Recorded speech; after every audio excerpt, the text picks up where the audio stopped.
Bonjour tout le monde et bienvenue dans votre émission Joa le studio et je suis ravi aujourd'hui de vous accueillir dans cette émission qui est consacrée au métier du conseil.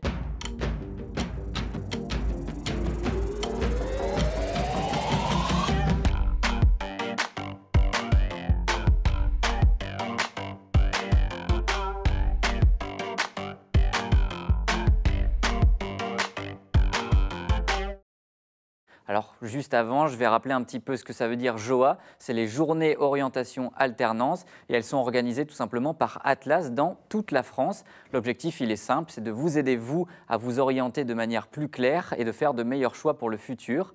Et puis le studio, c'est en fait l'endroit où je me trouve ici et où on va accueillir les invités qui vont nous parler de leur secteur et de leur métier. L'émission JOA le studio spécial conseil, c'est parti. Alors honnêtement, je me doute que quand je vous dis conseil, vous ne savez pas exactement ce que ça veut dire parce que c'est hyper large, mais c'est pour ça que j'ai 2 minutes chrono pour vous expliquer les grandes lignes de ces métiers du conseil et du secteur du conseil. Alors premièrement, le conseil, c'est des métiers qui sont hyper variés. Tu peux faire du conseil en stratégie, en management, en marketing, en communication, finalement dans plein de domaines. Ensuite, le rôle principal du conseil, c'est quoi? C'est d'aider les entreprises à atteindre leurs objectifs. Donc, il y a un côté qui est très humain à ces métiers-là aussi. Et puis, le point positif de ces métiers de consultant, donc dans le conseil, c'est qu'il n'y a jamais de routine puisqu'il y a un changement régulier de mission, mais aussi un changement régulier de client. Et du coup, ça fait que chaque jour, c'est différent. La mission, elle peut durer 2, 6 mois, 1 an. Ça va toujours changer, donc c'est hyper challengeant. Et puis, c'est aussi un secteur qui s'engage pour plus d'inclusion et de diversité. Puis, c'est surtout un secteur qui recrute, puisqu'il y a eu plus de 120 000 offres d'emploi cette année. On développe tout ça avec nos invités.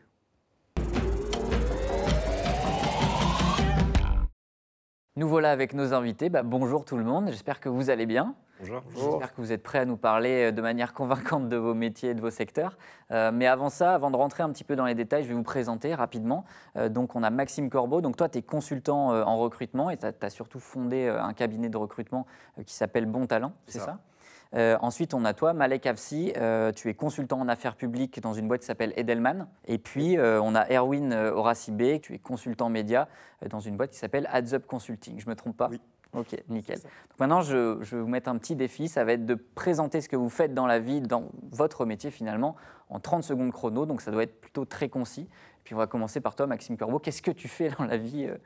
Alors, un cabinet de recrutement, c'est quoi? C'est le conseil et la recherche de candidats pour des entreprises, souvent pour des profils pénuriques. Ouais. Et moi, plus précisément, j'ai fondé Bon Talent, qui recherche dans la France entière des profils pour des entreprises de la start-up au grand groupe et des profils d'assistants à des postes de DG. Ok, hyper intéressant. Et toi, du coup? Alors, en tant que consultant affaires publiques, j'accompagne des acteurs dans la mise en œuvre et pour défendre leurs intérêts auprès des parlementaires, des conseillers ministériels, pour intervenir sur le processus décisionnel et créer un environnement favorable à leurs actions. Ok, très cool. Et toi, du coup? Donc moi, être consultant média, c'est accompagner des marques au quotidien dans leur stratégie digitale sur plusieurs leviers comme Google, Meta et Instagram pour qu'ils aient du trafic sur leur site web et générer des ventes. Ok, très bien. En vrai, on voit qu'il y a quand même 3 profils très différents, mais c'est aussi ça, les métiers du conseil, c'est des métiers très différents. Et puis maintenant, vous allez pouvoir répondre à mes questions, puisqu'on entre dans la séquence questions cash. C'est parti. C'est donc le moment maintenant de répondre à certaines questions habituelles sur le secteur du conseil et aussi de détruire certaines idées reçues. Je vais vous poser des questions cash et vous allez devoir me répondre avec le plus de sincérité possible. Alors vous pouvez bien évidemment développer vos réponses. Donc j'ai une petite question pour Maxime. Le conseil, c'est quoi? Le conseil, c'est vraiment très vaste. C'est des entreprises ou des personnes physiques qui vont aller conseiller pour d'autres entreprises et leur donner des recommandations. Donc c'est un accompagnement en fait que les personnes qui bossent dans le conseil vont... Exactement, avec des activités qui peuvent être très spécifiques et des secteurs d'activité complètement différents. Ok, donc une entreprise, en fait, elle va faire appel à un consultant sur, par exemple, ça peut être qu'un sujet marketing, par exemple, où c'est le problème de l'entreprise et elle va demander ça. Exactement, elle a besoin d'un accompagnement parce qu'elle n'a pas la ressource en interne. Donc plutôt que d'embaucher, elle va aller chercher un cabinet qui va lui apporter cette ressource et les solutions adéquates. Très clair, merci. Et puis, Malek, une petite question. Quel intérêt pour un jeune aujourd'hui de travailler dans le conseil? Je dirais que l'intérêt pour un jeune de travailler dans le conseil, c'est de découvrir une large palette de métiers. C'est vrai que quand on est étudiant, on ne sait pas forcément vers quelle voie se diriger. Le point positif du conseil, c'est de découvrir des secteurs de différents horizons et de choisir plus tard le secteur vers lequel on veut se spécialiser. Puisqu'un consultant, enfin, en fait, il va avoir différents clients aussi. Enfin, au fur et à mesure des missions, tu peux te spécialiser, mais tu vois plein de clients différents. C'est ça qui est intéressant. C'est ça. Bah, je parle pour mon cas. On a, par exemple, là, dans mon cabinet, on a 3-4 clients en affaires publiques. Et c'est des clients qui ont des secteurs d'activité totalement différents. Et ça nous permet d'avoir vraiment une vision d'ensemble de tout ce qui peut exister en tant que consultant. Ouais, je vois. Et puis toi, Erwin, petite question. Pour être un bon consultant, il faut forcément avoir beaucoup d'expérience. Est-ce que c'est vrai? Est-ce que c'est faux? Pas forcément, surtout quand on est étudiant. Il faut essayer d'avoir une expérience, un stage ou une alternance. Mais les cabinets ont tous des processus de formation et on est très rapidement mis dans le bain et on gagne justement cette expérience après notre diplôme. Ok. Puis on a souvent aussi cette idée que le consultant, il n'a pas vraiment de réelle perspective d'évolution. En fait, on ne connaît pas bien En fait, on est consultant et puis 10 ans après, on est aussi consultant. Est-ce qu'il y a des vraies perspectives d'évolution dans ce métier-là ou est-ce qu'on reste toujours au même stade en fait? Malik, peut-être. Au contraire, j'aurais tendance à dire que le métier de consultant, il est très évolutif parce qu'on commence en tant que junior. On peut très rapidement, je dirais 2 ans après, évoluer en tant que confirmé. Et après, c'est le stade de senior.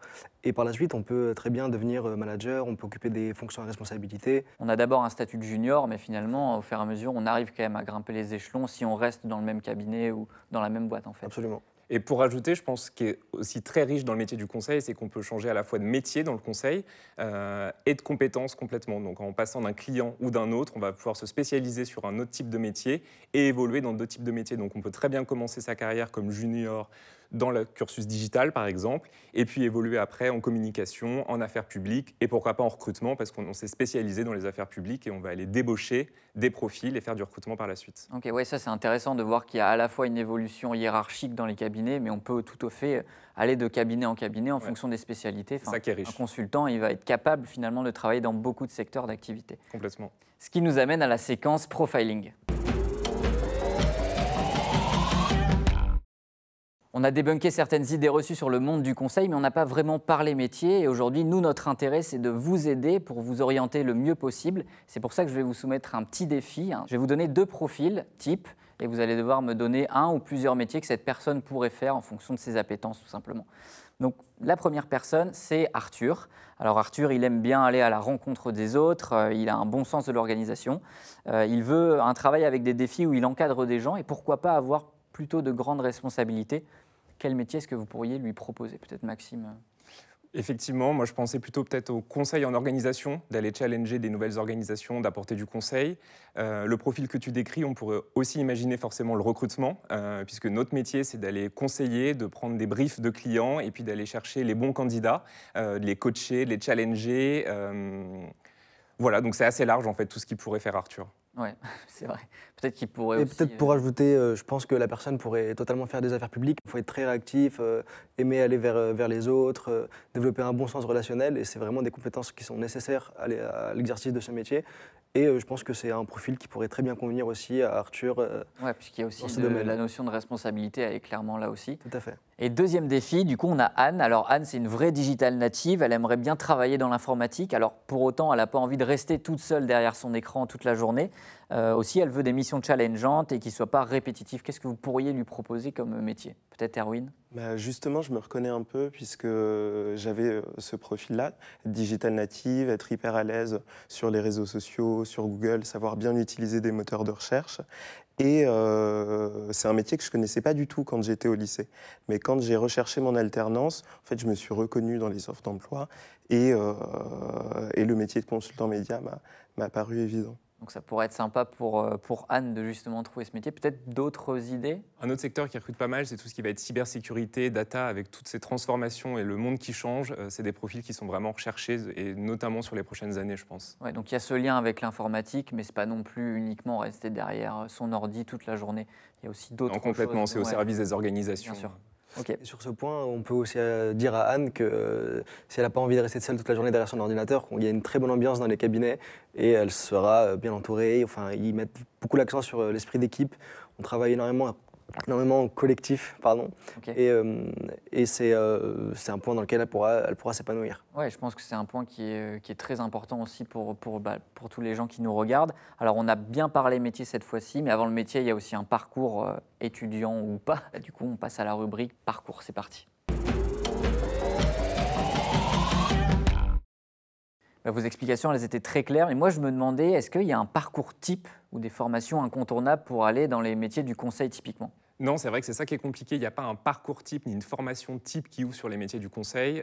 Moi-même, notamment, j'ai fait 5 ans d'alternance, mais dans le secteur de la finance, et pour au final me reconvertir dans les ressources humaines, donc rien à voir. Ouais. En revanche, ce qui est vraiment apprécié, c'est les formations qui vont être en ingénieur et toutes les formations d'une manière globale qui vont être en alternance, qui vont mêler du commercial, du management, du marketing. C'est des profils qui sont vraiment bien appréciés pour intégrer le conseil. Ok, bon, du coup, ça me fait une super transition, puisque vous deux, vous êtes en alternance.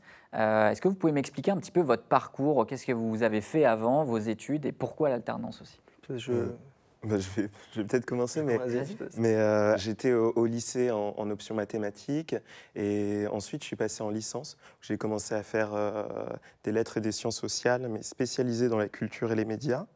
Ça a duré 3 ans où j'ai pu avoir quelques expériences professionnelles en com. Et puis, je me suis décidé à faire un master en marketing en alternance où je pouvais avoir ce côté vraiment business, management et communication à valoriser. Ok. Et toi, du coup, ton parcours? Moi, j'ai également obtenu un bac scientifique, mais ça n'existe plus, ça ne rajeunit pas. C'est terminé, on est vieux, ça y est. Après mon baccalauréat, j'ai décidé de faire une licence de droit et j'ai rejoint un master de droit et politique publique. D'accord. Et là, actuellement, j'effectue mon alternance en affaires publiques. Et pourquoi avoir choisi l'alternance? C'est quoi les avantages de l'alternance par rapport à un autre parcours, par exemple? Je dirais que l'alternance, ça permet d'organiser, de préparer une sorte de transition douce entre le monde académique et le monde du travail. Ça permet de mettre en lien les connaissances théoriques et les compétences plus opérationnelles que l'on va acquérir dans le monde professionnel. Ok, mais du coup, moi, j'ai pas bien compris. C'est quand même un vrai contrat, une alternance. Est-ce que vous êtes étudiant? Est-ce que vous êtes embauché directement dans la boîte? Je sais pas. Est-ce que c'est un vrai contrat? Comment ça se passe? Alors, quand on est alternant, on a le statut d'alternant qu'on peut réaliser en contrat d'apprentissage ou en contrat professionnel. Et donc, quand on est en contrat d'apprentissage, qui se pratique majoritairement dans les écoles, on a le statut d'étudiant, mais on est à la fois salarié. Donc, on a des engagements vis-à-vis de notre université, notre école, donc bien être présent à nos cours, suivre notre planning de formation sur un ensemble de volumes horaires. Mais aussi, quand on est salarié, on a des devoirs et on a un espèce d'emploi du temps aménagé pour effectuer le fameux rythme qui peut être de 3 semaines, 1 semaine. Ok, oui, ça c'est une spécificité de l'alternance, c'est vraiment ça, d'à la fois être en entreprise et d'à la fois être en études. En parlant de justement étudiants, il y a des lycéens qui ont voulu vous poser des questions et on va tout de suite y répondre. Et on passe tout de suite à la première question. Quelles qualités sont importantes pour travailler dans le conseil?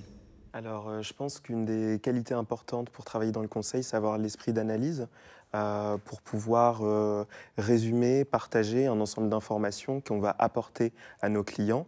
Mais qui dit client dit relation client. Il faut surtout avoir un bon relationnel pour pouvoir bien s'entendre, travailler en équipe avec nos collègues consultants, mais surtout avec notre client pour pouvoir fédérer et faire aboutir les projets.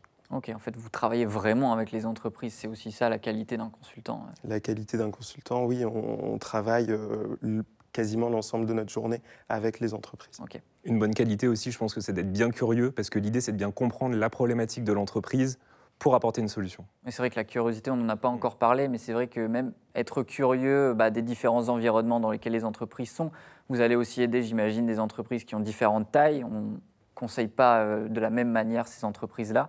Et puis oui, donc la curiosité, c'est intéressant et ça nous mène évidemment à la deuxième question.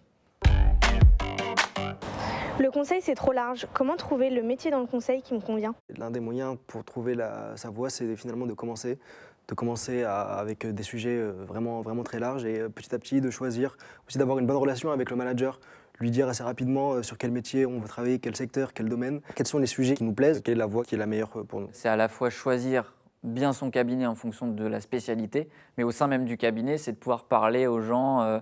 histoire de pouvoir évoluer de la meilleure des manières, en fait. Et aussi essayer de toucher un maximum de sujets, essayer d'avoir vraiment de travailler sur un nombre de clients important pour déterminer quels sont ceux qui nous conviennent et qui nous correspondent. Ok. Et puis on peut passer à la troisième et dernière question. On parle de cabinet conseil, c'est quoi exactement ? Ce n'est pas la question la plus facile. Un cabinet de conseil, il est vraiment au service des entreprises et des organisations. Comme je le disais tout à l'heure, on part d'une problématique, on va apporter une solution. Et encore une fois, c'est hyper varié parce que ça peut être dans plein de secteurs complètement différents et sur des problématiques complètement différentes. Mais est-ce que quand on dit cabinet de conseil, parce que moi quand on me dit cabinet, il y a cette notion aussi de plutôt taille humaine en fait par rapport à une entreprise typiquement. Est-ce qu'il y a vraiment cette notion-là ou est-ce qu'il y a vraiment des Non, gros pas que. cabinets? Il y a des petits cabinets en mode start-up et des gros cabinets comme des grosses entreprises et ça peut être même international. Ouais. Donc c'est toute la richesse aussi de travailler dans un cabinet de conseil et d'y faire sa carrière. Ok, bah parfait. En fait, c'est hyper varié à la fois dans les métiers qu'on a, mais aussi dans les structures finalement. Oui, complètement. Notre émission est bientôt finie. Il reste juste une dernière séquence qui s'appelle la séquence en un mot et on la lance tout de suite. Le concept, il est assez simple. Je vais vous donner une phrase et vous devez tout simplement la compléter avec un mot. Alors, on commence. Conseil, ça rime avec Veille, je parle dans mon cas parce que le consultant doit constamment s'informer, aller rechercher l'information pour essayer de conseiller au mieux ses clients. Et je dirais que vraiment d'aller recueillir l'information et d'avoir une veille réglementaire, législative, politique, je parle vraiment pour mon domaine, c'est vraiment très important. Ok, très bien. Est-ce que vous avez d'autres mots, non? Non, je suis d'accord avec lui, c'est la veille d'une manière large pour voir aussi ce que les concurrents font pour essayer de faire mieux. Et puis une veille dans les secteurs d'une manière globale, puisqu'encore une fois, on va aller conseiller des entreprises. Donc plus on est riche d'informations, plus on pourra trouver des solutions adaptées à leur organisation. Ok. Moi, je pensais un peu à l'éveil aussi, histoire d'éveiller les esprits pour les Ça marche aussi. Bien joué. Deuxième, si le conseil était un mot, qu'est-ce que ce serait? Moi, je dirais l'agilité. Ça paraît pas forcément évident comme ça, mais on doit vraiment passer d'un dossier à un autre sur des métiers, des secteurs complètement différents. Et c'est pas si facile en fait au quotidien d'avoir cette agilité. Donc c'est vraiment une compétence qui est très riche pour moi à avoir. Okay. Et agilité, moi j'ajouterais accompagnement parce que je m'aperçois réellement que parfois on accompagne des clients sur lesquels il faut réellement avoir un rôle de traducteur et d'interprète qui ne connaissent pas forcément les sujets, qui ne maîtrisent pas forcément. On a parfois des clients internationaux qui ne connaissent pas comment fonctionne la politique française, les institutions, le régime politique, et à qui il faut vraiment expliquer, tendre la main et vraiment les accompagner de la première étape jusqu'à la fin du contrat. Okay. C'est pour ça finalement que c'est accessible aussi en alternance et pour des plus jeunes, puisqu'on ne va pas vulgariser avec des mots trop compliqués envers les clients, donc facilement accessible aussi en interne dans les équipes. Ok, très bien. Puis dernière phrase, je peux travailler dans le secteur du conseil si je suis, du coup, agile, et voilà, mais peut-être autre chose. Si j'ai un bon relationnel, ouais. Puisque, comme j'ai dit tout à l'heure, il faut savoir initier un mouvement chez le client pour qu'il puisse mettre en place les recommandations qu'on lui propose. Et pour ça, il faut instaurer une sorte de confiance, de relation pour qu'il puisse placer son entreprise entre nos mains. En tout cas, l'émission, elle touche à sa fin. Et si vous, de votre côté, vous avez encore des questions sur les métiers du conseil, eh bien sachez que c'est possible d'aller sur le site ou les événements d'Atlas. Vous y trouverez toutes les réponses à vos questions. Merci de nous avoir suivis. Ciao.